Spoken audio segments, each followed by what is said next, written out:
this Friday on TV Time. Take the phone off the hook and the plastic off the couch. That's right, it's the Pleasantville Marathon.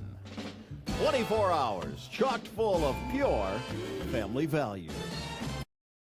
Welcome back, everyone, to another episode of Think Outside the Box Office. Before we get started, please make sure your colored TV sets are adjusted. We want to make sure we match the right flesh tones because this week we are taking it back to the black and white of Pleasantville.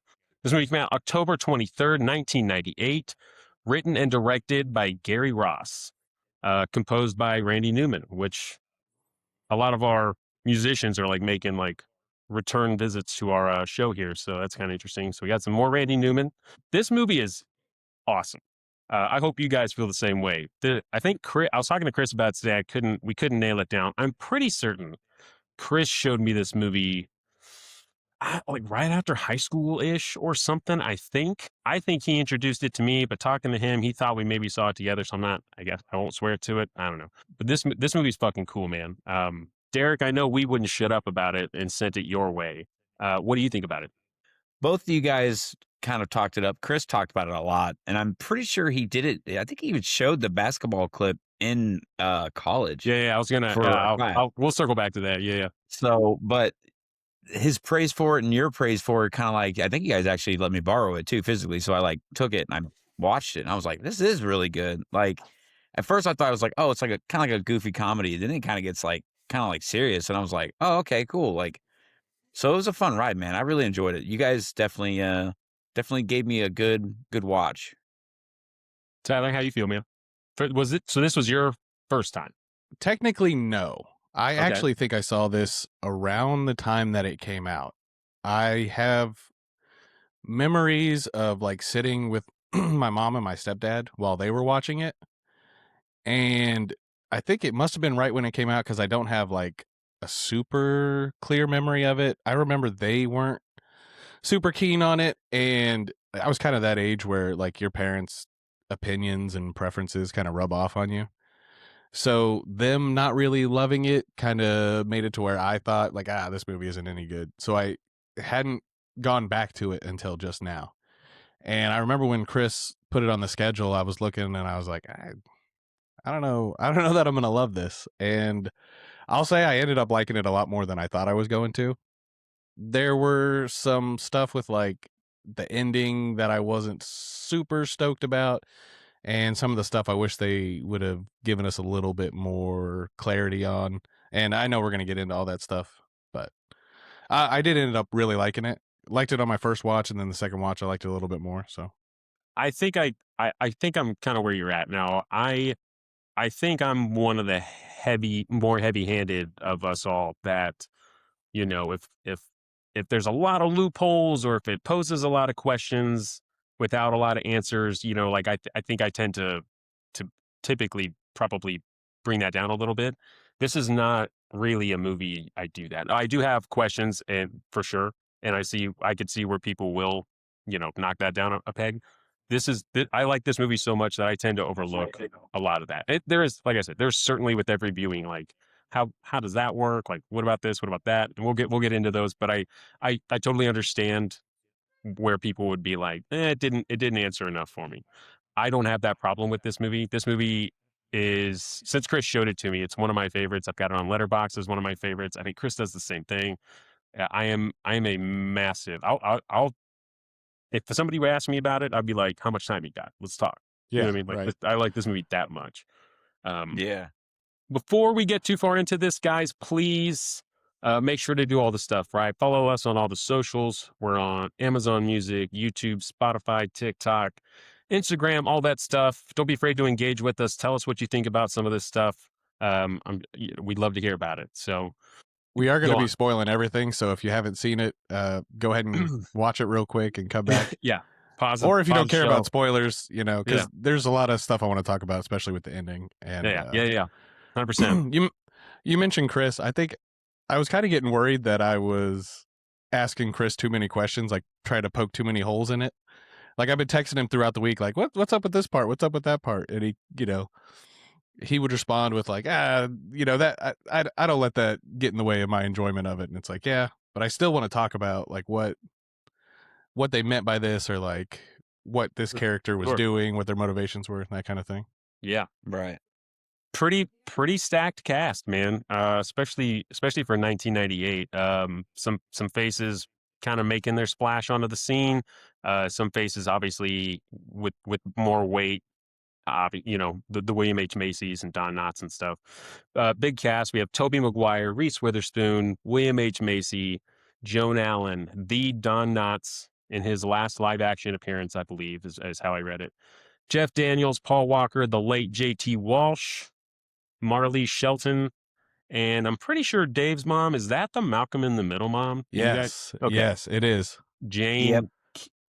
I'm not even gonna try it. You guys, Malcolm in the Middle, part of the mom. There was I don't watch the show, a but couple like old sitcom actors in there. I thought that was pretty cool. Like if you've ever seen My Name is Earl, his mom from the show, she's in it. Okay. Gotcha. Oh, really? Cool. Yeah. All right.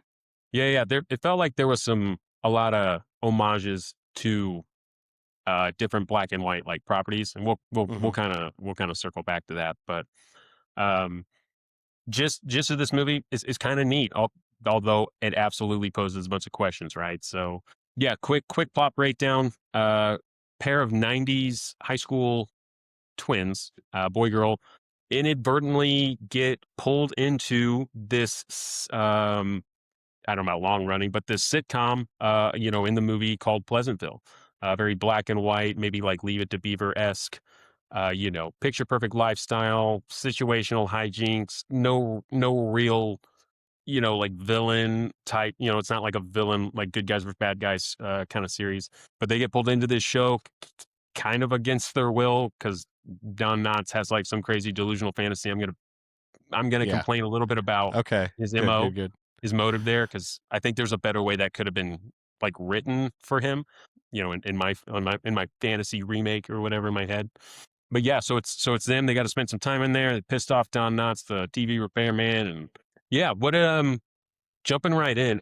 So in to correspond to my intro there, I was going to ask you guys this. So I watched the DVD, right? It's like right up here. It's the very first thing before you see any imagery is like this kind of this note of like, this movie is meant to be viewed a certain way, and so make sure the flesh tones, like your resolution matches with like the flesh tones and all that stuff. And I thought it was kind of cool because obviously it's about to take you into black and white or whatever. How did you guys watch this? Does this sound familiar? Did you guys see what I'm talking about? I don't think that was on my copy. I got it with, I think when I borrowed it, I seen it, but with my Blu-ray, I don't know if it did the same thing. I had the Blu-ray and I didn't get that. Yeah, okay. Maybe it's a DVD strictly thing, obviously. I think it's just an interactive menu for the DVD. Yeah. Thought that was a nice little touch though. I was like, okay, cool. Hence my intro. That is cool. Yeah. Yeah, that is pretty awesome though. Yeah. Pretty fucking cool. I'll start with the opening scene. Toby Mac. Yeah, we meet Toby. Right. feels like he's sliding right into Peter Parker at this point, This seems like a role tailor-made for him. Kinda, yeah. And it's certainly so Spider-Man would have been after this. It certainly could have been like, hey, he played a good nerdy loser high school or whatever. It's kind of hard to tell where he walks the line. It's not like he's getting bullied or picked on. You don't actually know if he's like smart. So it feels like he gels into a weird crowd, but his sister's kind of the slutty, popular, slutty. Yeah. Well, she was just getting popular. She's just, according to her, what's her name went up, left. Just getting popular. Yeah. Mark had finally noticed her. He was finally coming around. Yeah. Yeah, finally coming around. Yeah.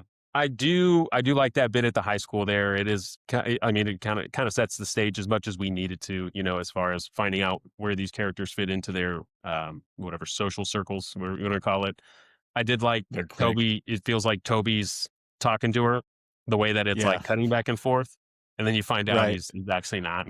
he's just doing he's just rehearsing what he would say to him. Right. Or what he would say to her. Yeah. Getting his cheating. I remember seeing it for the first time, like borrowing it. And I was just like, I started laughing. I was like, all right, that's awesome. Good start. Already off to a good start. That bit was good. Did you guys ever have to fight a sibling for TV time the way that they are? I mean, because I know they have two TVs located, but I don't remember ever having to we always had enough TVs that I could go somewhere else. Yeah, me and my sister definitely fought over the TV. Oh, Especially when it's like I want to play video games or she wants to play a game or the parents want to watch TV. It's like there was definitely like a power struggle for the TV in the living room. I know I had a TV in my room, but it was like smaller. yeah, sure. Yeah. And all the video games were probably out in the living room where everyone could play them. But we That did, we one did thing- watch a lot of sitcoms when I was growing up. Yeah, Like I that was kinda- one thing we all did as a family, sitting around watching sitcoms. And Tyler, you and I we've talked a little bit over the years, and I've mentioned that the sitcom format wasn't always my thing. Like there's so much to watch at that point. Like Mhm. that just wasn't where we ended up. But I've always thought about you saying like, well, this is what we had, and so we made a lot of that time, especially like family time and stuff. That's always like resonated with me for some 100%. reason. I Okay. love sitcoms. Like so my parents were divorced. So half the time I'd be at my dad's, half the time I'd be at my mom's. At my dad's, we had like the premium cable, so I could watch Cartoon Network, Nickelodeon, all that stuff. But at my mom's house, we just had like a pair of rabbit ears or whatever. So I watched a lot of like King of Queens, Malcolm in the Middle, That 70s Show, Cheers. I even went back to some of the older ones, Fresh Prince, Cosby Show. Like I've watched a lot of sitcoms. Like I related to Tobey Maguire in this when he was watching the show and he could like quote all the lines before they even came. Yeah. Me and my wife have recently been going through Malcolm in the Middle, and I'll go, "Oh man, I love this part," or like I'll quote it before the line comes, and she's like, "How many times have you seen this?" And then I think back, and it's like I've seen all these episodes 5, 10 plus times, because I just watch the reruns over and over and over again, and I love it, man. I feel like sitcoms have kind of died off a little bit, and I kind of wish Yeah. they'd make a resurgence. I know they still have some, but none of them seem to have the They same don't hold weight. up. No, they don't hold up. Like the last sitcom I think I didn't watch it personally, but the that's more relevant as of today is like Young Sheldon was on there for a minute. Now they had that other spinoff that's like Mindy and George's like first marriage. Like Yeah. that's like really popular, and it's like cool, but that's like the second spinoff of one series that ended like 10 years ago, maybe close to, but That's what I was going to say. Young Sheldon has its own spinoff. yeah, does, The yeah. Big Bang Theory spinoff has its own spinoff. yeah, it's because they like the characters in that movie or in that show so much, Right. that series, that they were like, let's make another one. And it's a different format from that one. Yeah, the It's last ones I remember paying weird. attention to were like Modern Family and Big Bang Theory, and then towards the end of those, I was kind of like falling off, and I just never really got back into them. We watched a good chunk of them, Friends, a lot of the ones you mentioned, that 70 show, stuff like that. As for Fighting for the Remote, I mean, we kind of would, but, Mama Bear would always be like the one like holding down the TV anyways. So it'd be like, you got to battle her and you're just going to lose. Yeah. So it was like, Sure. I'm not doing that. Final boss over here. Yeah. Yeah. Like, that's like Dark Souls. I don't want to do that. So we ended up eventually getting our own TVs, but yeah, like it wasn't it was a struggle sometimes when we were like in the house alone, but if if she was there was no way, like Yeah. no Sure. battling. Yeah. Fair enough. Okay. Diving into this. So, David and Jennifer, the twins, Toby and Reese, who were they're at least juniors or seniors. It's tough to tell. So like she references 10th grade, so we assume they're older. But then at the end of the movie, she's going to college Oh yeah. in TV land. Yeah. So yeah. So it's tough to like. I don't actually know if they're seniors. There's never a distinct age given. I don't know if he is. I mean, he would have to be if they're twins, but I mean, it's like his character doesn't put off the portrayal of being like a senior while she acts like a senior, like it's like the other class went away, she's getting popular, he's still kind of stuck in mid-level, so it feels like they wouldn't be seniors, but Yeah, they would have to be. Well, the college point was a good. I think we probably have to assume they were seniors if she's about to go to college. Sure. Yeah, but I mean, it's not to say that it's not, but it's like it's also TV land, and it's also has like its own set of whimsical rules. So like maybe if she wants to go to college, she just goes to college. She doesn't have to hit a certain grade. Plus, it's college in the 50s, so it's probably like high school level stuff anyway. Yeah. Dude, yeah, Is that the probably hack? like Just go back in time and go to college so you get an easier 100%. degree. Yeah. Start she even said that, sharing like, some knowledge. Yeah. yeah, she was even like, "Do you think I'd be able to go to college back home?" And he just kind of like, So I mean, like, it's probably best that she's stuck back in TV land to go to college. But So David is preparing for a Pleasantville marathon that starts at 6:30 in the evening. His sister Jennifer is preparing for her smash session with Mark. Um, he's not going over to study. Yeah. You know, her words. yeah, You know, her words. So that's all going down at the same time. They annihilate this fucking remote, by the way. And I was yeah. thinking that same thing. It almost seemed like the They plastic was like from the disintegrated. inside was like warped, like it'd been like melted or something. They smashed the hell out of that thing. yeah, Dude, that thing they worked that thing over. disintegrated. But luckily, it's replaced by an absolute industrial steel. The worst remote actually on the planet. Actually, like Yeah. when this whole thing is weird. So they break the remote, Yeah.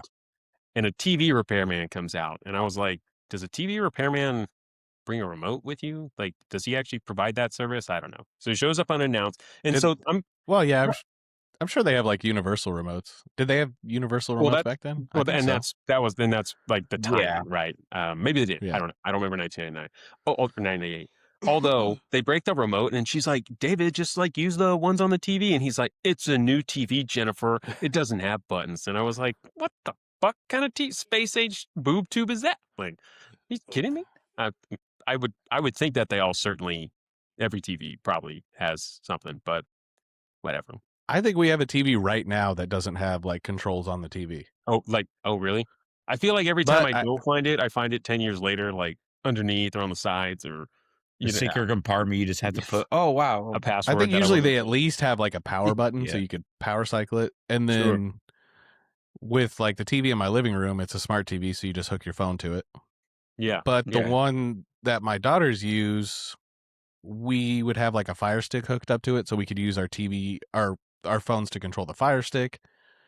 So there's ways around it, but I definitely think they're selling TVs now without buttons on it. So Don Knotts shows up right on cue, and he's a cool character. It's a cool role. He's super fun. But so he shows up and he's like, "Got your stuff," and they're like, "We didn't call any repairman." He's like, "That's a lucky day for both of us," you know, in the Don Knotts way.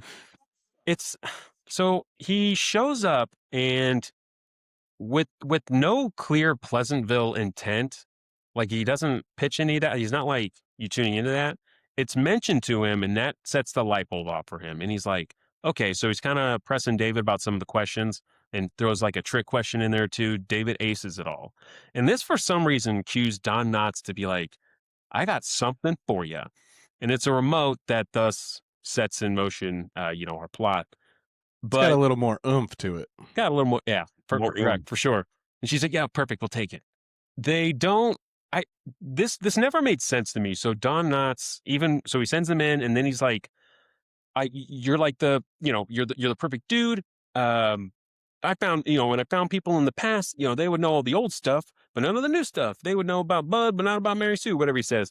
So when he says that line, that reveals like a weird intent that like he's seeking Pleasantville things. And so I wish the writing of the movie had structured it like David is entered into this contest, but he had to submit some sort of like, you had to sign up, right? So like your name, your entry, whatever.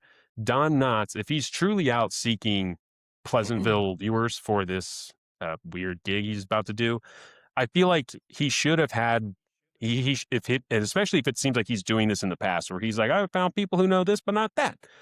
I feel like he should have been the one like running the marathon, and thus those who sign up, he can seek them out without magic knowledge, and then be like, question some of these guys and run into that. Like maybe he should have been like, yeah, David, you were on this list or whatever, and that's how I stumbled on you, and you just happen to be the right dude.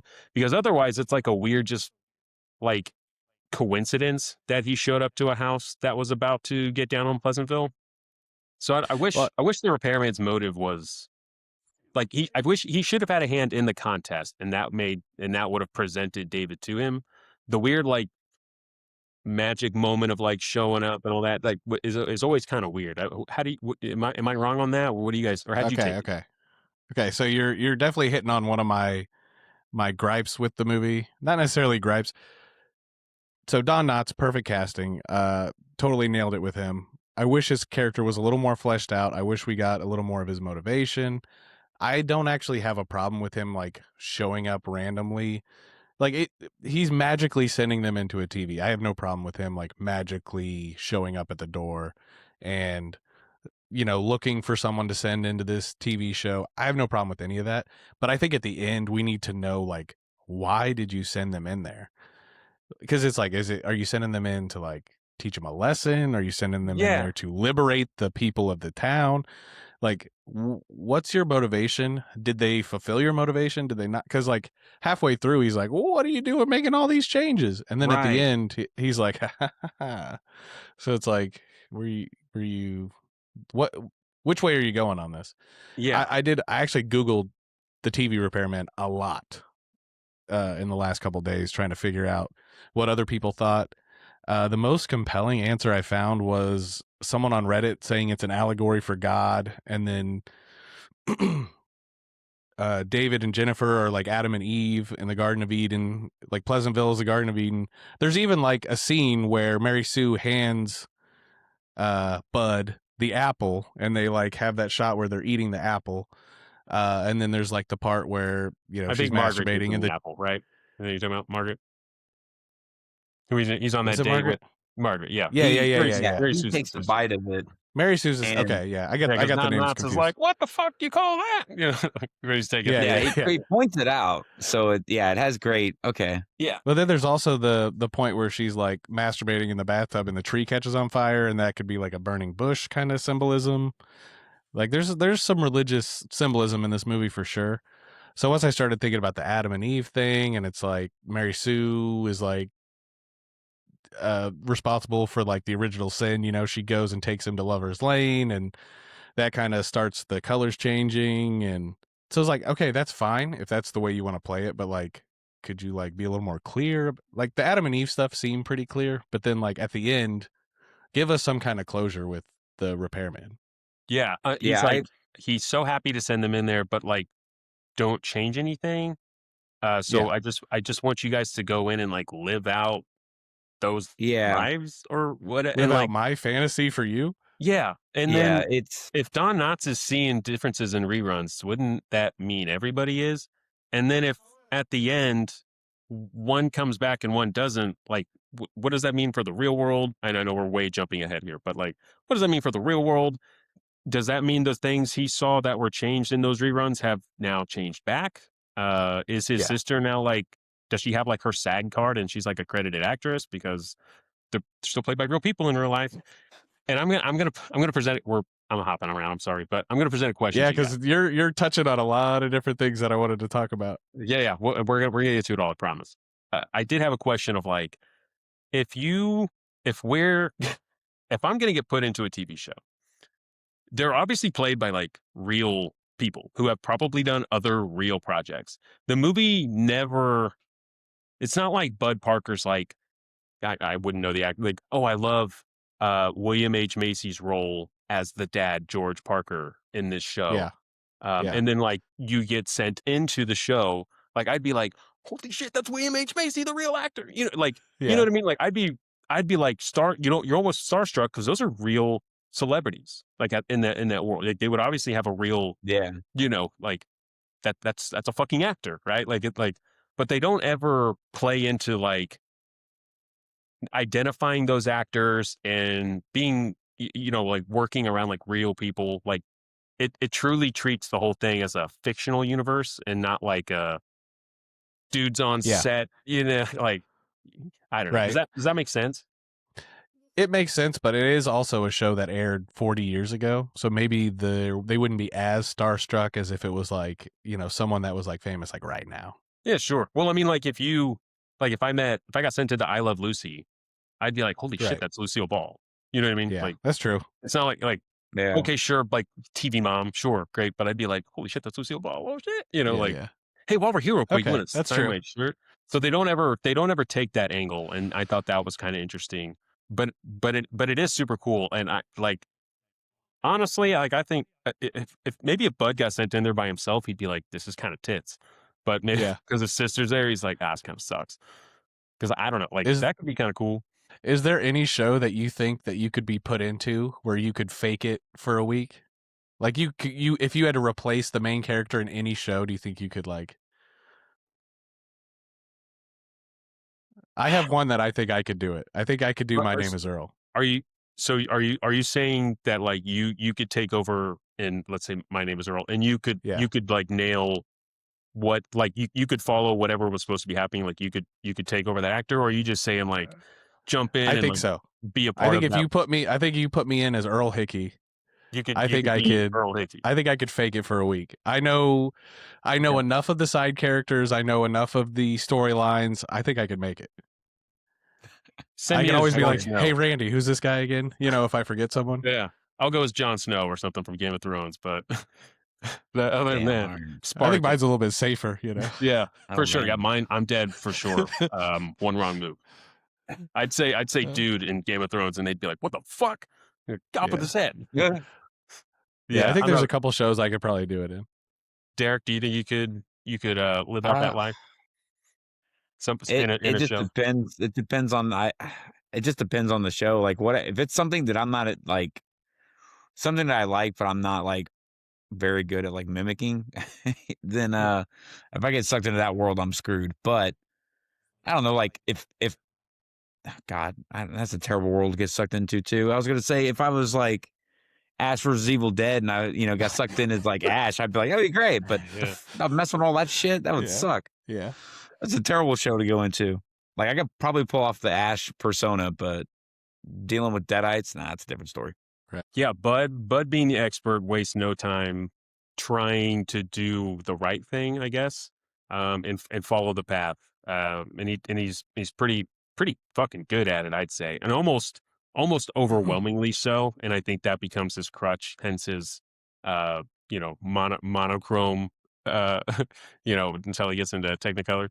And it seems like his path to Technicolor was kind of like letting go and finally branching out or something. And what this kind of, I don't know, I hate to jump into it this early. What do you Okay. guys think for everyone's Technicolor motivation? Like, Transformation. Yeah. yeah, how do you guys think that lands? Because sometimes it feels like it's a branch out of characterization.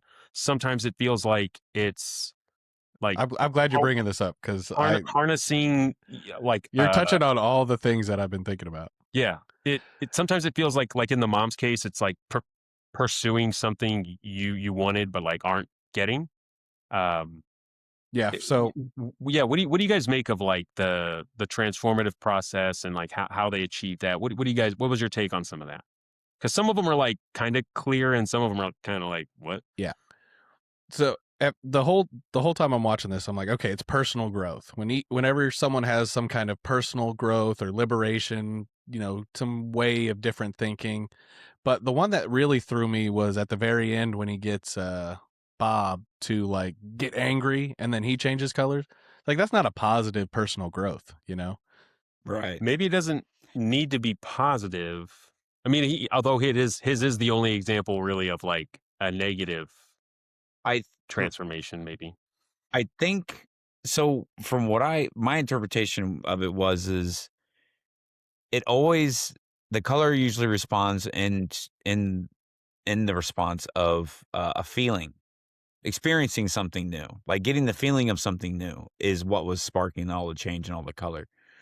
Like because when it first starts, it's very subtle, and it starts with the kids because they're trying new things. They're making out. They're starting to do other things in Lover's Lane. They're also starting to branch out and do different things. Like what's her name? Mary Sue's like, yeah, cool. So she's bringing new words to the table, and it's enlightening them enough to feel, oh wow, this is a cool word. I want to use it. So every time color would get like brought into the world, I think it's because of what they were experiencing and how that experience made them feel. So it's like a part of the growth, but it's like it's more of like a something new. Yeah, what it brought to you, like what it brought out of you. Yeah, I agree until we get to Bob, because he's been angry the whole Well, I movie. mean, Not the whole movie, he- but he's he's like not, he's shown that but it he's takes him.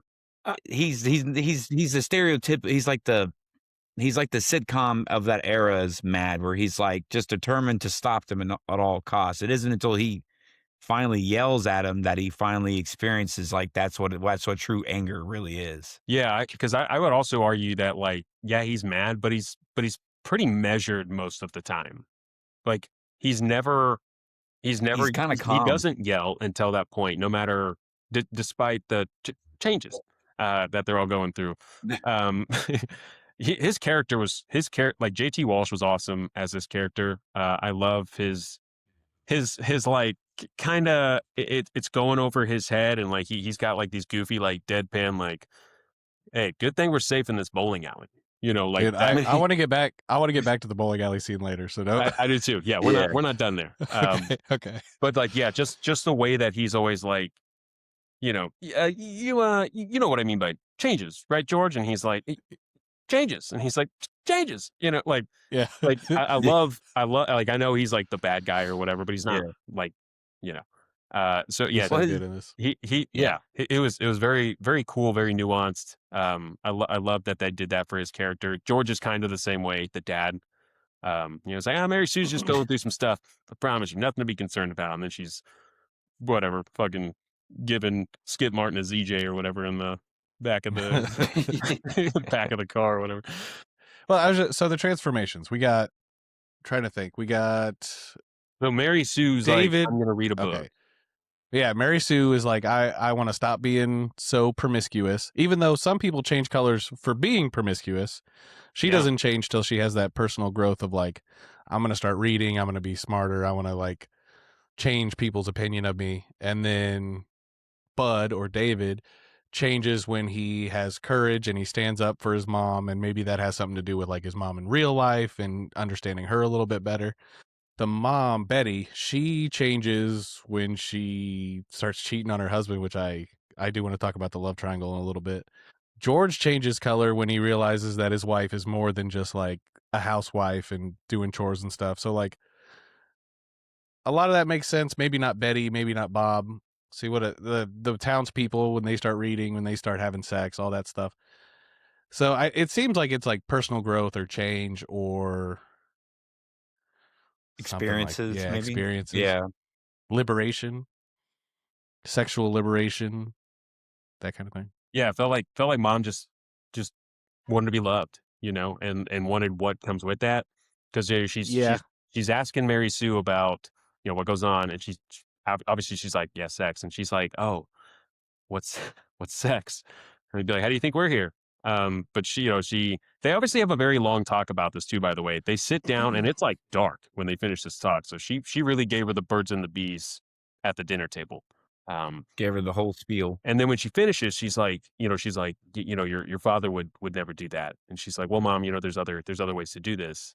And so it sounds like, and then obviously we get her being smitten with Mr. Johnson. So it's like she's kind of like very clear, like, this sounds really interesting. Your dad's not going to do it. You know, so you say I can do it myself. So she does. Yeah. It just sounds like she just wanted to be loved and like the things that come with that. I mean, I know we get it in like the weirdest way possible, but I did want to talk about that. So she has the talk with her daughter and she's like, oh, your father would never do that. It's like, give the guy a chance. Maybe ask him if he wants to try it. That's the one thing about her, like going off with Mr. Johnson or whatever, that I didn't really jive with. It was like she just immediately assumed that George wouldn't go for it without even like. She like starts hiding her color with like makeup, and she starts like going with the guy down the street, and she never even gives George a chance to like adjust to these new changes. He's been living his life this way for forever, infinity, you know, like this. I guess time's just like a circle with them or whatever, but like give the guy a chance to adjust. I would maybe argue, who knows your husband better than you do? Like, if Right. she spent that much time, I certainly think that she would know whether or not this is something, that could happen or not. I get what you're saying. Like you probably, obviously the answer wasn't to go fucking cheat on him. That's what But I'm saying. Yeah. like Yeah. I'm The not motive arguing might that have point been at all. 100% I'm Yeah, with you. yeah. right. I don't want you to think I'm like, no, for sure she took the right path. But it probably feels like, who's gonna know him better than her, right? Like, Right. so that's kind of how I took it. I'm more bummed with the whole thing that Bud and Mary Sue, while they seem to get along with Dad, but they don't back him up for shit.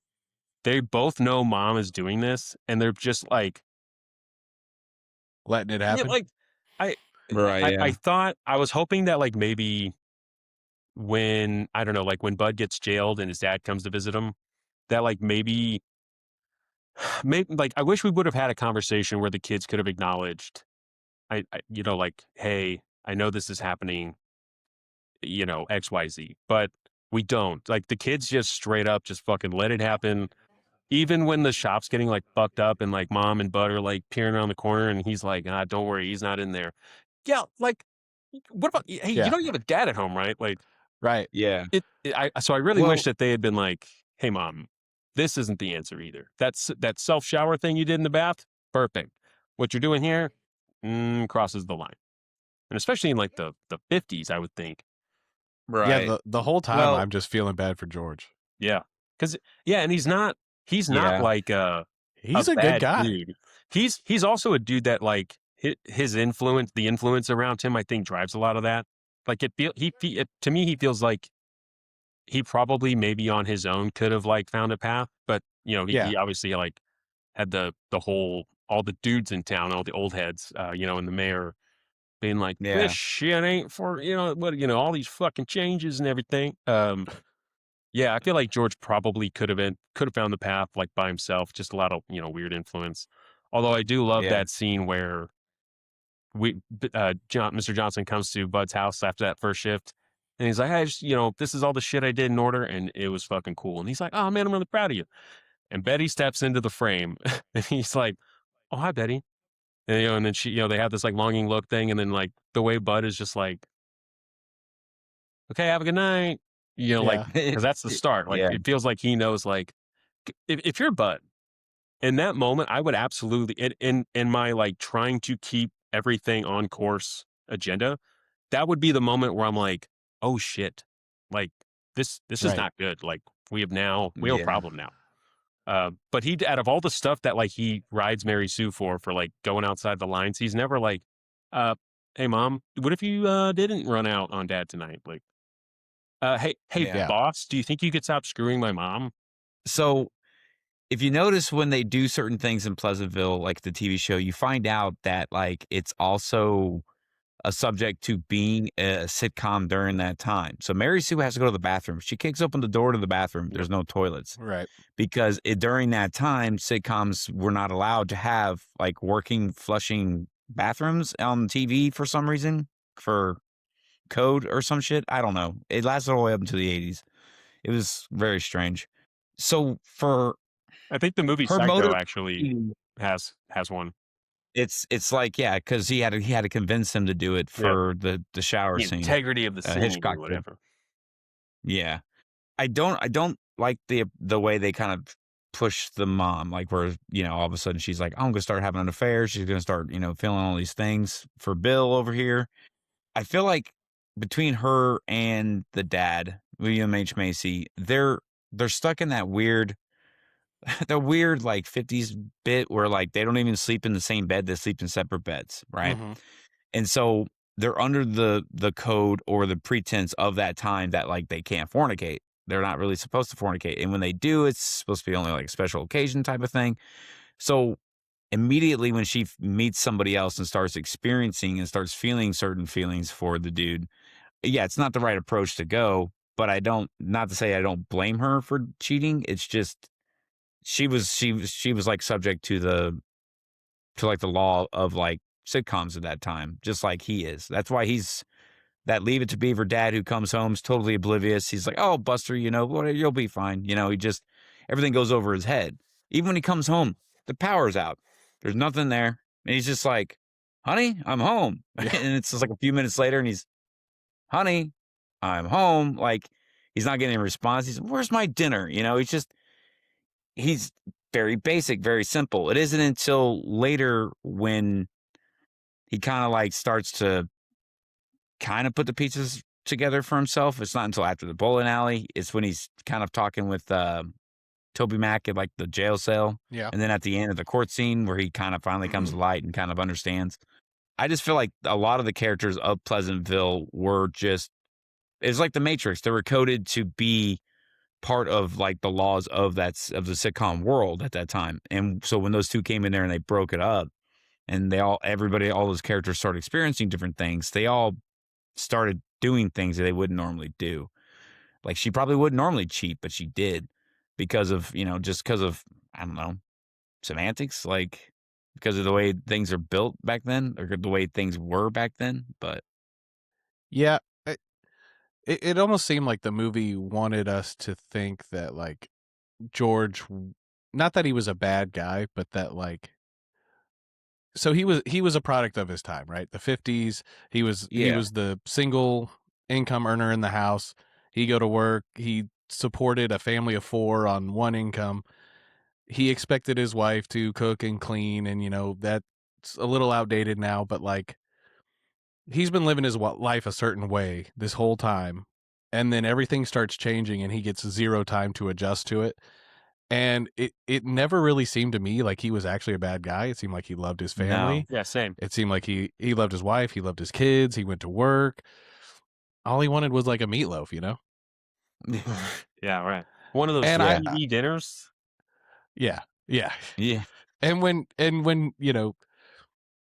when Betty gets her color, it's from like stepping out and pursuing something else, but like I don't know, her personal growth. It's so he was like bad for expecting her to do the cooking and the cleaning and stuff, but her personal growth wasn't like, I'm going to be a boss babe and go get a job and be a dual supporter of this family. It was like, I'm going to go get frisky with the guy that runs the malt shop or whatever. It's kind of like she silently divorces him. Yeah. And then at the end, we get the like, who's she going to go with kind of thing. And that, yeah, the bench scene definitely threw me through a whirl. Yeah, I agree. But he's still a great character, played a great character, was a great dad. Like he shows up in the jail cell and he's just like, yeah, I brought you something. And he's just like cocktail olives. And he's just like, I don't know what to do. I don't know what to bring. But I love that moment between those two. I do too. Yeah, but that's a good moment. Like it shows you how kind of like how much of a novice he is at like trying to grasp everything, and he's trying to like he's trying his best, and it really shows, especially in the court scene where he kind of finally like it all kind of clicks for him, right? And he gets colorized. So the last point I had on the love triangle bit is we don't really get closure at the end of the movie. We do not. So we see her with George, and she says something to him, and then it cuts back to her, and then it cuts to Mr. Johnson, I think is his name. Yeah. Bill Johnson. And it really isn't clear like who she's going to be with, which I guess could be okay. It's like uncertainty and she's like finding herself and all that.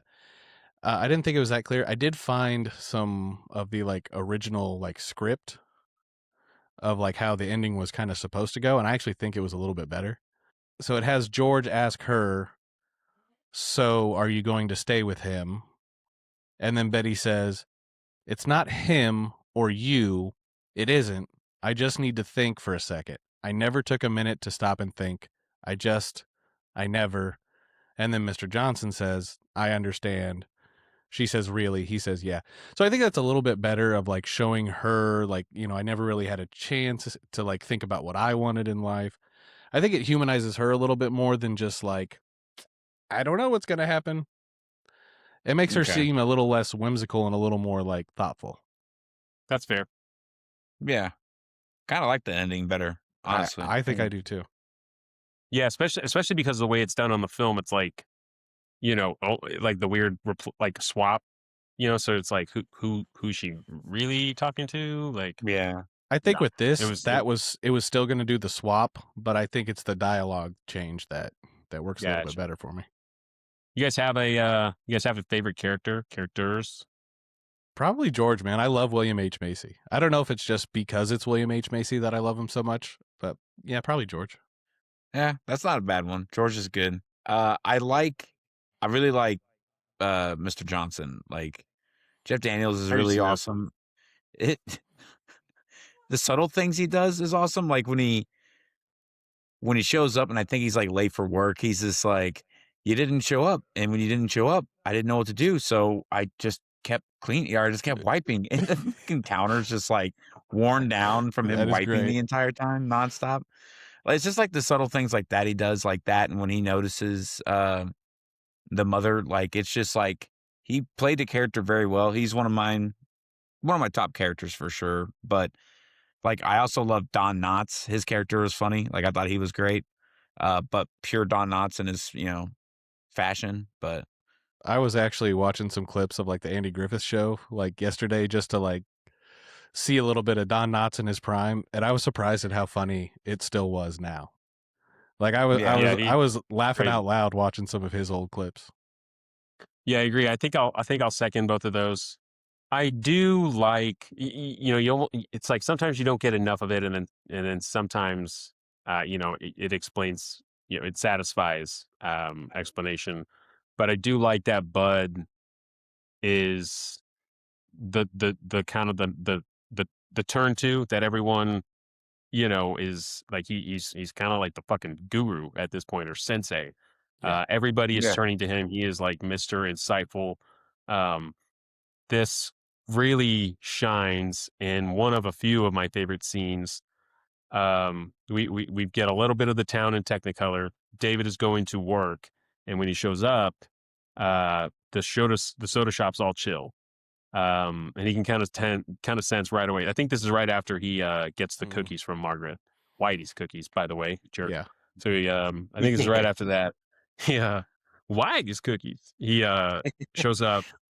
The whole bar is the whole like shop is like pretty, kind of tense, and he's like, "What's going on?" And she's like, "Hey, they want to ask you something, and I didn't really know how to handle it." And he's like, "Okay," he's pretty like headstrong about it. He's not like, "Hey, what'd I fucking tell you about playing by the rules?" Like he's just like, "Okay," and they go in, and this is a really cool scene where they're all like, "Hey, how did you know how to put out the fire?"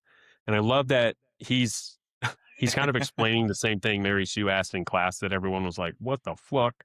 Yeah. And he's just like, "Yeah, outside of Pleasantville." You almost want him to explain more. Like you do wish he had elaborated or expanded on some stuff, but this was a cool scene where the group turns to Bud in this weird moment, because he seems to have the only clue about like what the fuck is going on around here. And you talked to Derek about Mr. Johnson. In this scene, he doesn't say anything. You really only get a couple like looks from him from the camera, but he's very. I love that he's very like protective of Bud, maybe in a sort of way. Bud's kind of like I wouldn't be like too hard pressed to say Mr. Johnson's almost maybe like mentor, Yeah. a little bit to to Bud. So he's like very, very like nuanced. And like I said, he doesn't say anything, but it's the way that he's like tuning into what Bud is saying, and even when Margaret, who's like repeatedly in this scene, like pressing him, like, "Yeah, but what is outside Pleasantville?" And Mr. Johnson's kind of just like taking it all in, because he's also trying to understand like what is happening around here, and in kind of a cool way here. Yeah, so I do like that Bud is like our point man. I like that he's our main like point of like exposition, sorts answering the questions that the audience has. Like he's the one really asking them all on screen. That scene being one of my favorite scenes. Same with Tyler. I think this is a fair time to circle back to the bowling alley. Yes. Yeah. Yeah. Walk me through that, man. What would you like about that one? Because I have it noted on mine. I was like, this scene is dope. Like, not a lot going on, but so right before the bowling scene, we get William H. Macy, George, comes home, no sign of Betty. Yeah. He's disheveled. He's distressed. Where's my dinner? Where's my dinner? Dude, I was laughing out loud every time where's my dinner? He goes outside. It starts raining. He's distraught. He runs to the bowling alley. And I love the opening right when we get into the bowling alley, and it has the balls one by one going down, hitting the 7-10 splits. Like, I thought that was a really cool shot. And then we get the camera that tracks the bowling ball as it like goes to the bowling return. And we get Bob, who is having a good time bowling, and he looks up, and you could see his expression change as William H. Macy comes into the frame, and he's wet, and he's like, "What's going on?"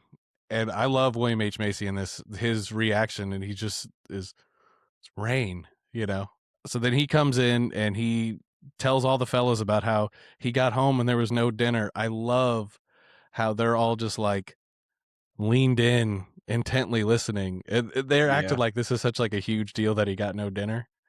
Dude, the gasp when he said it was what, no dinner? Oh god, it was great. I agree. And Tyler, even talking about, I don't wait, like the perfection of the scene and the time that it's portraying.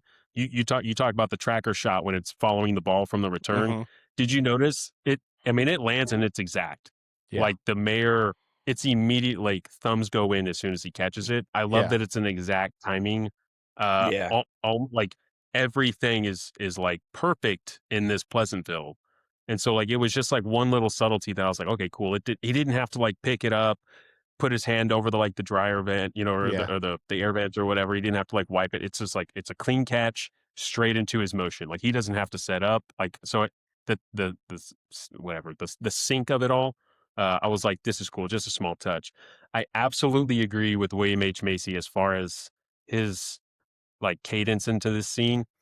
Yeah. Cause he's like rain, and he's like, real rain. He's like, yeah. And he's taking him through this scene. This scene is super cool. Not a lot going on, but we get some cool, like, mob mentality is never cool, but we start to see that sort of take shape. And it's not like they're like, get your torch and pitchforks. They're just like, hey, it's about values. And if we want to protect the values that make Pleasantville pleasant. If we don't get George here his dinner, it could be any of the rest of us are next. Yeah. It's not just Roy's shirt or George's dinner. Any one of us could be next. The iron burn on the back of his shirt. That reveal is so good. Yeah, and he's like, it's okay, Roy. And like he shows him, and Roy like dips into his like JT's shoulder, like his Bob's shoulder, and he's like, defeated. Okay, you're in a safe place. You could This scene is really, really cool. I also like when they cut to Bob, and he's like contrasted against the bright white scoreboard. Yeah. The cinematography in this scene is just awesome. Yeah, I agree. Well, I read that scene's supposed to mimic Patton, and it does, because like when Patton gets up, that infamous scene and even historical life where he gets up on stage in front of the flag and he's like, "Men, we're gonna take the fight to them. We're gonna go to war."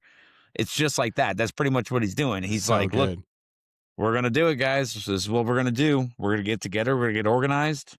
Everybody's gonna get their dinners.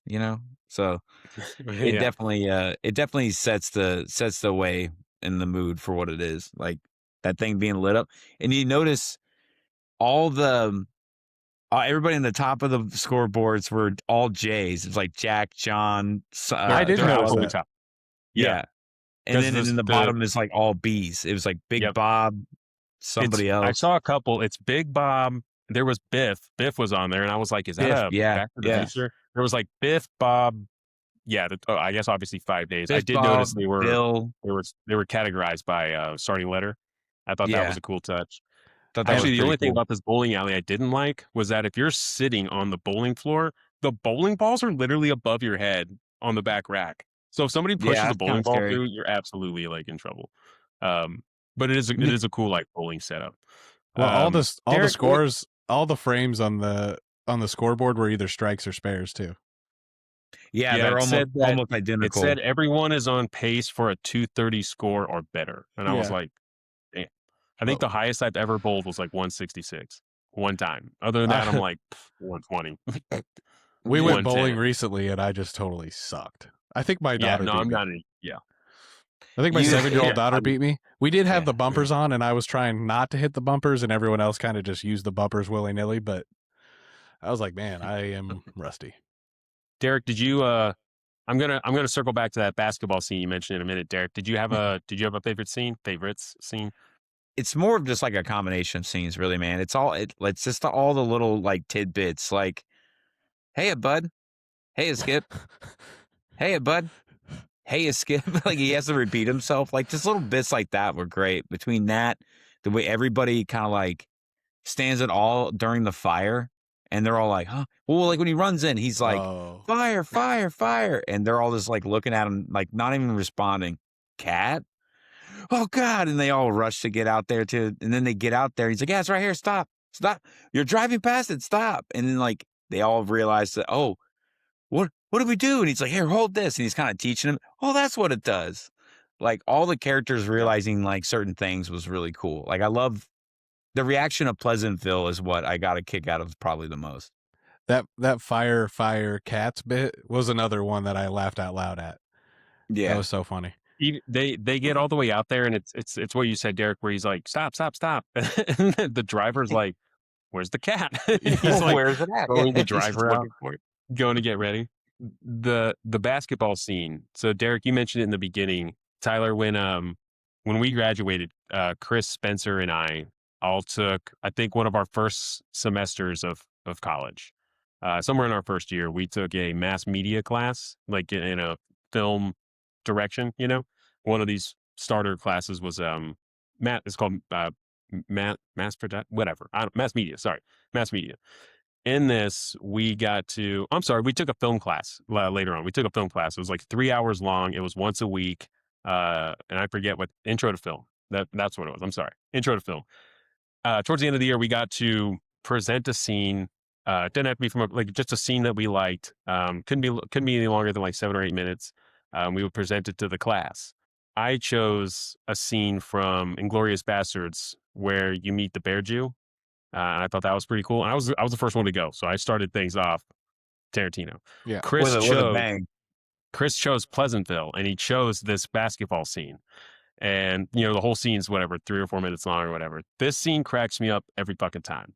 So Bud strolls in, and he's got a basketball uniform, by the way. He's in PE class, and they all wear basketball uniforms. But Bud's not on the basketball team, I guess. I don't know. I have a question there, but. So he can like find out, it's pretty much they're sinking every shot. His curiosity. I guess he also hits the sky hook, Kareem Abdul-Jabbar style from the free throw line. Before kicking the ball into this crazy before kickballing it around the gymnasium, kickballing it in there. Yeah, this scene is so fucking cool. How it shows all the team is like perfectly synced and like super unison. The coach is like, good job, guys. Big game tomorrow, man. Let's yeah. When they all take to the arch and fucking drain the three or whatever, even though I don't actually think they had 3-pointers back then. I think they would have just been 2-pointers. Fucking drain the shot, every single shot going in. This is the scene Chris showed in class, and it was a hit. Everybody liked it. Hopefully some people went home and watched the movie. Yeah, this is another scene, and even the hiya Bud, hiya Skip. Yeah, this scene is so awesome. This scene also shows us where like Paul Walker's like another like dog on the dudes around here. Like Paul Walker can't take no, apparently. Yeah. He's like, Yeah. But we do get so Skip is like, hey, I don't know, ask you think your sister would go out with me or whatever. And then this is the only moment I think where Bud's like, oh shit, we're in this episode. I kind of wish we got more of that. Oh yeah. I agree. Recognizing these moments and being like, this is where we're at in this episode. This is from season 2 episode. Yeah. 100%. Yeah. Shit, we're in season 5 already. Damn, I think I die here soon. Yeah. They're gonna write me off. But yeah, Bud is like, hey, I don't actually. Now's not a good time or whatever. And he's like, what do you mean she wouldn't go out with me? I don't know what she'd do if she wouldn't go out with me. I'd be like, okay, first off, predator, calm down. Dude, well, he gets so somber too. He's like, he's so like down on life. He's just like, oh, what if I can't go out with her? He's just so defeated. Yeah, but before he starts pressing himself and he starts just being like, it's rockets 6:30. the ball. Yeah, and he kind of kicks off the basketball team hijinks. You know, he like sends that shot up he there, tells them all. misses. Yeah. And then that ball rolling away, and even the coach is like backing his player away, like, don't fucking Like puts touch his arm up, like, don't go over near it. Yeah, that was defending fucking the great. team from this ball. Yeah, they probably like flattened that thing, got it out of there. I Yeah, love the part this in has the always been one of my- barbershop later where they're talking about winning them all. That's why they got that saying, you can't win them all. He's like, yeah, they do have that saying, yeah. They do have that saying. But they've always won them all. Yeah. They've Isn't always that won why, them all. isn't that why it's always called? If they've never lost, isn't that what you would And they've call? never tied. Yeah. Isn't that what you call winning them all? Yeah. Yeah, I guess that's what you would call. Yeah, like it's William H. Macy again with like the delay before being like, oh yeah. I guess that's what you would call winning them all. But even JT Walsh, he goes into that scene. He's like, that is what, you know, like the guy Roy, I think, is like, Mr. Mayor, let me get up, and he's like, oh nonsense, Roy, I couldn't possibly take your seat. But then like he sits down. And it's those like silly bits that like you can't hate Big Bob. Like he just becomes this like character, you know, like, you know, oblivious. I'm the mayor. You know, I'll do what I need to, even if I'm not intentionally stepping on toes or whatever. Yeah, this was that is always been one of my favorite scenes. So talking favorite scenes, this wasn't necessarily my favorite scene, but one of my favorite moments when Bud is driving in the car with his lady friend, and we get it's all in black and white except for the trees have like the pink flowers in it, and we get that Etta James song at last. That moment is just so cool. Well, I will say, by the way, I'm pretty sure her version didn't come out until 1960. When they enter the scene and Mary Sue is checking the date, well, I don't know about like the day, but it's April 1958. First off, they're literally about to graduate in a few weeks. Like it is the end of the year. And I don't know about sports in the 50s,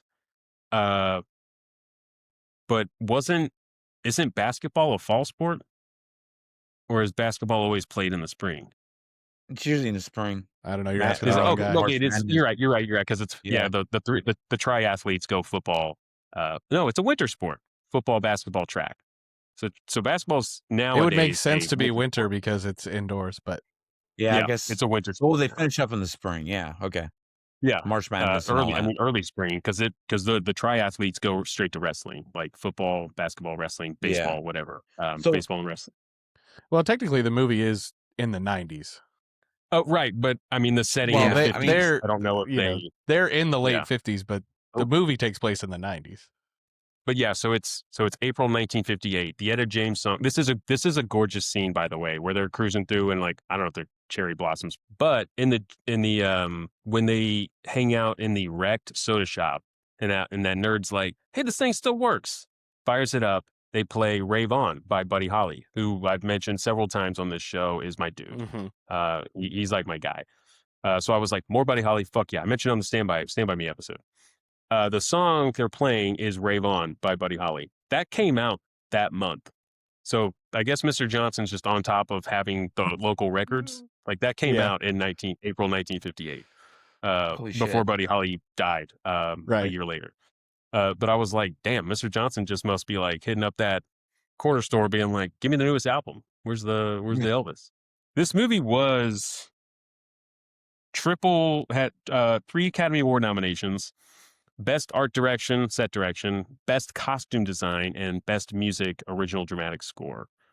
Okay. So, you know, it's all kind of like on the sort of semi-technical side, you know, no actors or anything like that. But that is pretty fucking cool. Like, what's up? Nothing for visuals?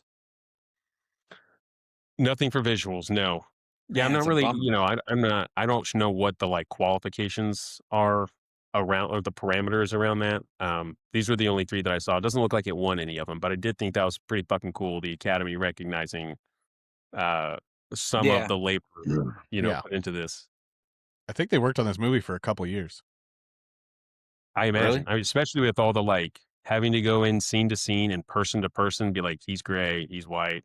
I heard the director talking about it. I think they had to go in frame by frame and like, this is in color, this is not in color. You know, they do a lot of like the green screen, like the scene where she's putting on the makeup. They use like green makeup and they had to match the gray tone of the green to her skin tone. So in black and white, it looks like there's nothing there.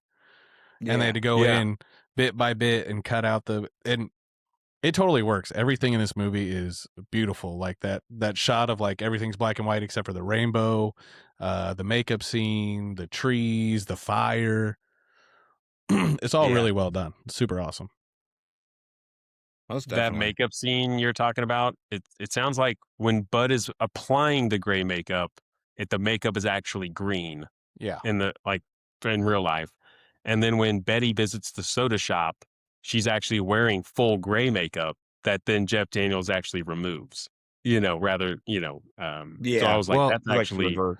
I saw like Yeah. a clip of her with like green makeup all over her face, like where they had to wipe Yeah, off. well, that's when Bud puts it on. She wore gray makeup when it's getting removed. She put green on to have it applied.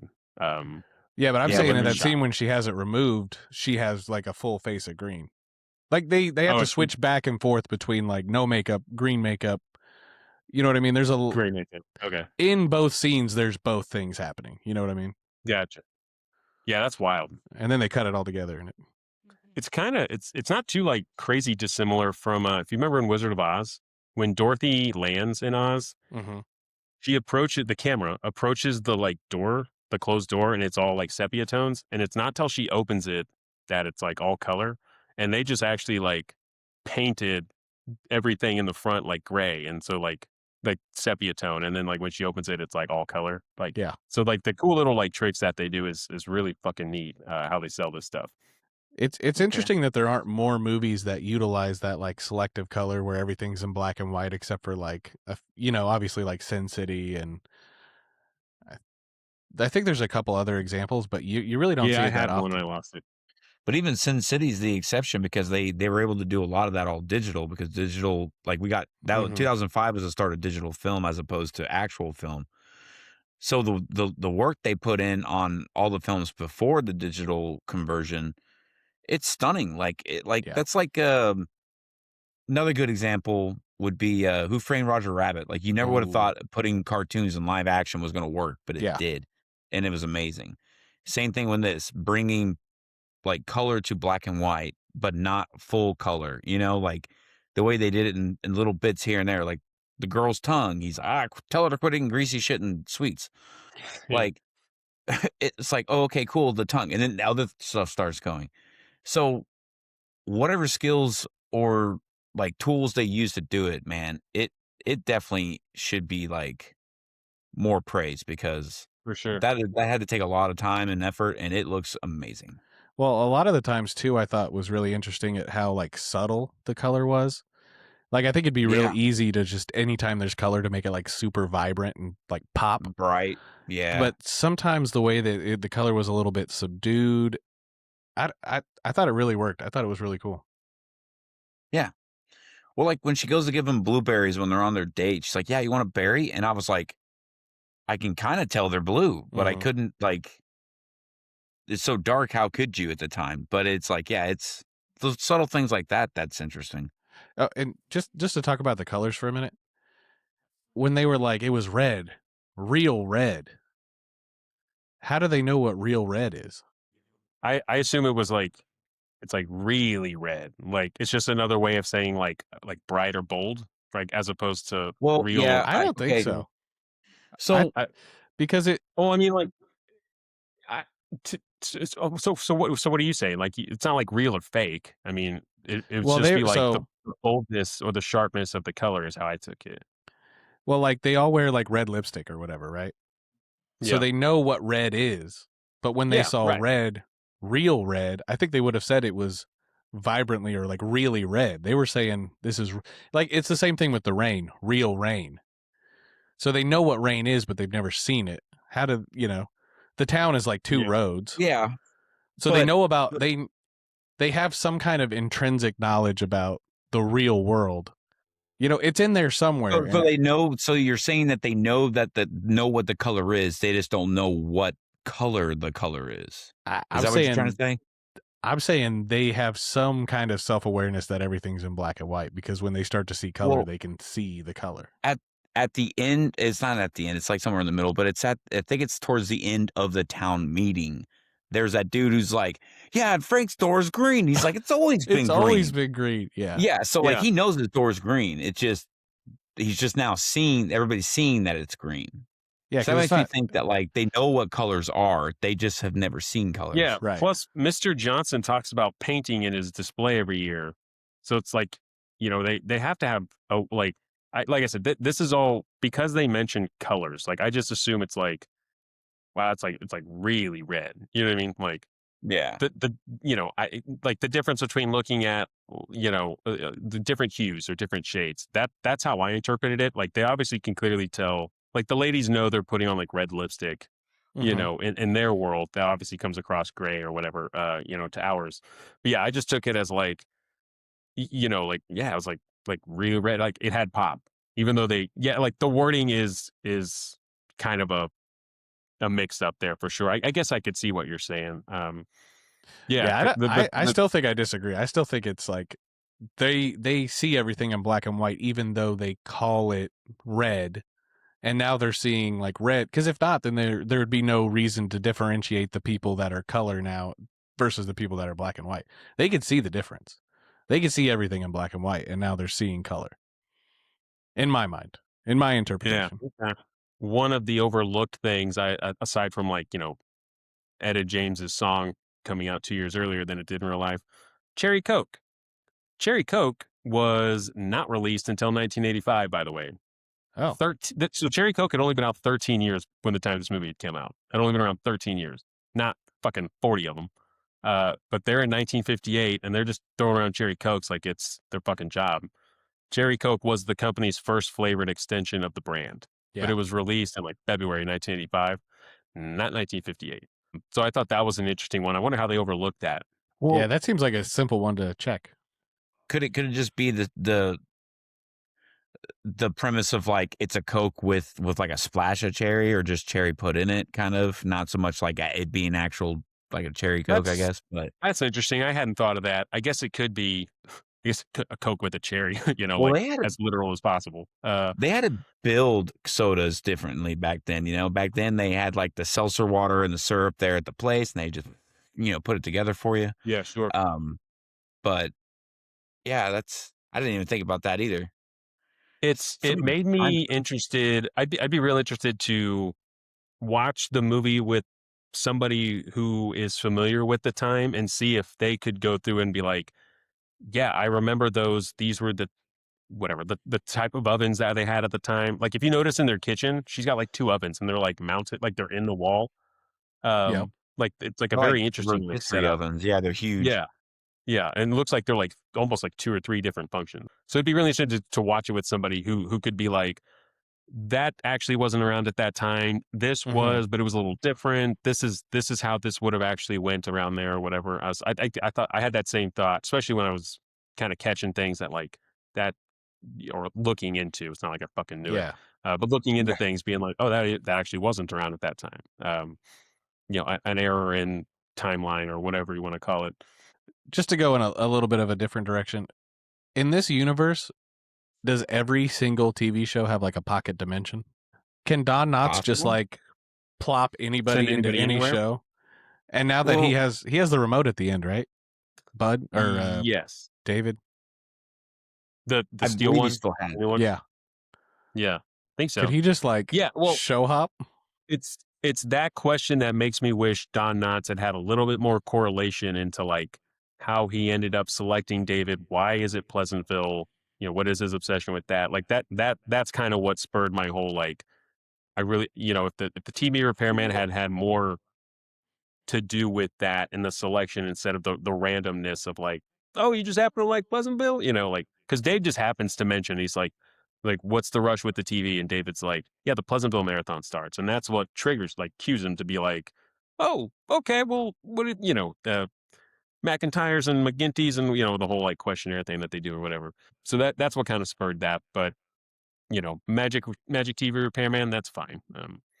He also didn't charge him. Didn't charge him. Didn't charge him. What a guy. Well, that is a Frankenstein's monster of a remote, by the way. It's the goofiest thing I've ever seen. But the fact, so he would have to have it to get his sister out, right? Otherwise, she'd be stuck, most likely. Okay. He Well, says, okay, "I'll Yeah, come back let's and get to check the on ending you." here. okay, Yeah. yeah. So he pretty much is like, hey, it's kind of our time to shine. We know we kind of got to go. She's like, I'm gonna stay. I want to go to college. I want to better myself. And so he's like, okay, cool. And then she kind of makes it sound like she'll see him sometime soon. And then he goes, says his goodbyes, and then he's kicked back into the real world. When he gets kicked back into the real world, only 1 hour has passed. Yeah. Yeah, And they're and like, that, the yeah, marathon's right. still going.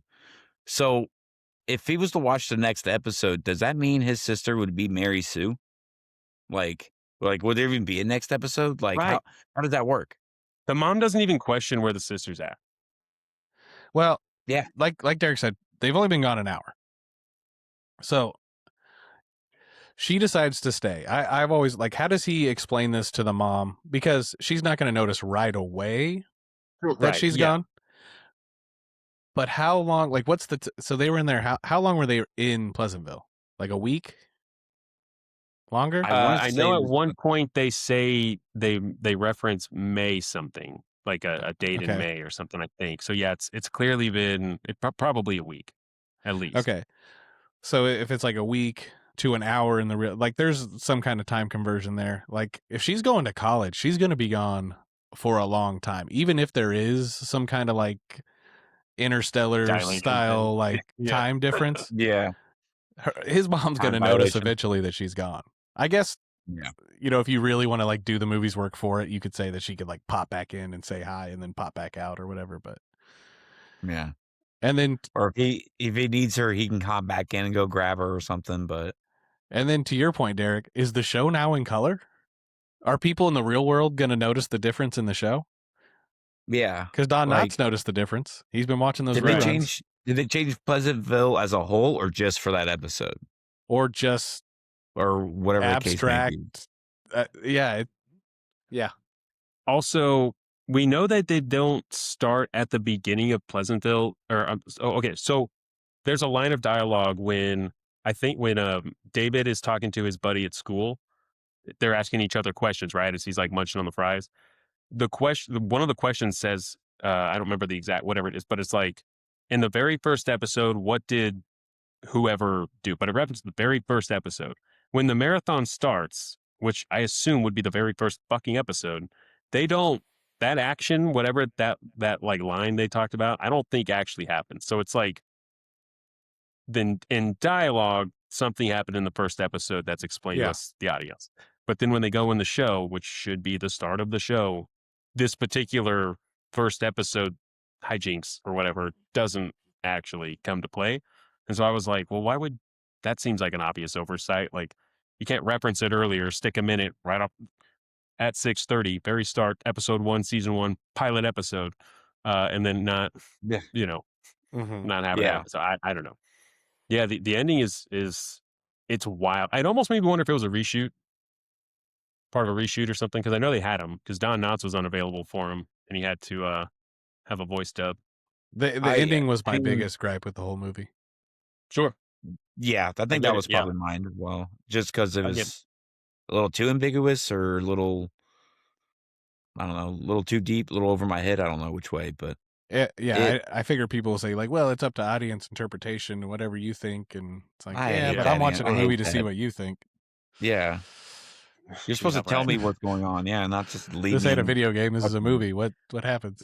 Yeah, and I'm okay with a little bit of like ambiguity, like we were talking about with the love triangle earlier. Had they given me a little bit more closure on like Betty's motivation of why she doesn't know who she's going to be with, if we figure out, is Jennifer going to come back? Are we going to get some closure with that? What was the TV repairman doing? Is he some omniscient like God who just like plucks people out of their lives and throws them into random TV shows? Is this like a one-off thing where he's got one remote and he gives it to one person one time? That's why I wish I had more cohesion between the repairman and the plot and selection and all that stuff. Just that'll always be one of my my biggest like what ifs or gripes or whatever. this film is dedicated to the director Gary Ross's mother, actor J.T. Walsh, who, looking up, so this movie came out in October of '98. J.T. Walsh died before it released. He died in February of that year to a heart attack. Oh. So he didn't even see the finished product. So this movie is dedicated to Gary Ross's mother, J.T. Walsh, and camera assistant Brent Lon Hirschman, who was killed in a car crash in the middle of the shoot.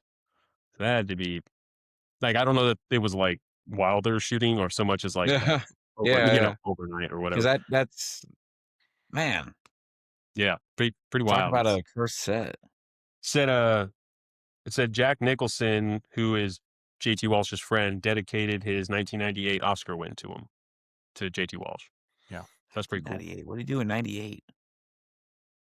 Is that as good as it gets? I think it's as good as it gets, yeah. I thought that was Yeah. like 99 or later, but that's the only thing that kind of fits. Yeah, Well, it I know- doesn't say. I didn't look, but I think JT Walsh and him did Few Good Men Few Good together. Men. Yeah. I think, yeah. It was Rob Reiner. Well, you guys have heard me gloat about this for a while. Derek, I'll pass it to you first. Where would you rank it? Being kind of an odd movie that I never really would see myself watching, and then you guys praising it so much and kind of pushing it in my direction. I'm grateful, man. I'm happy you guys loved it as much as you did, and you kind of passed it along to me because, man, I love this movie. It's good. It's very enjoyable. It's a lot of fun. It's unique. It's funny. It's got its dramatic parts when it needs to be. Like, it's overall, man, like, it's just a great movie. So I'm going to give it 4 stars. Tyler? Derek, I think I'm going to follow right behind you and go 4 stars. Visually, stunning. Like, I love the effects. The cast was great. Tobey Maguire, William H. Macy, J.T. Walsh, Reese Witherspoon. Just everybody nailed their parts. Funny, fun, had a lot of heart. I'm glad I got a chance to watch it, even if I was a little apprehensive beforehand. Solid movie. I wish we got a little more closure with like the TV repairman and what happened with Reese Witherspoon's character after the events, but I think it's a solid 4 stars. I'm going to go 4.5. The music, both from an original standpoint with Randy Newman, is awesome. Hits all the right notes, all the way to the soundtrack stuff from the various artists. I love the music at that time. Anybody who's watched any of our episodes have probably heard us talk about some of that quite a bit. The oldies stuff. Love all that. I have a bunch of it on my Spotify. The use of color and contrast and cinematography and stuff, fucking awesome. I wish this movie had done a little bit better. Maybe it's one of those that just maybe came out at the wrong time. Who knows, right? I think it had a $60 million budget and only grossed like I think $50 million worldwide. So didn't break even, which is always a bummer. But yeah, the direction top to bottom, the cast, a lot of them a few years away from blowing up huge. Paul Walker, Toby Mac, Reese, she's about to get an Academy Award in a few years for Walk the Line. So yeah, a lot of cool performances from these guys. Great setting, great job at making us feel like we're back into the 50s. Everything, yeah. This movie is 4.5 stars for me. I've loved it as long as I watched it a few weeks ago, knowing damn well this was going to be the episode, and I was like, I'm so interested to watch it now. And I watched it last week. I watched it today. So I was making sure that I was on my fucking game here. But yeah, so guys, if you also enjoyed this movie, and if you don't, tell us about it. Tell us how you guys feel. If there's anything that we left out, feel free to engage with us. Let us know what you think. You can find us on all the socials here, right, guys? So we're on Instagram, TikTok, Amazon, Spotify, YouTube, you name it, we're on it. Come check us out, and don't be afraid to think outside the box office.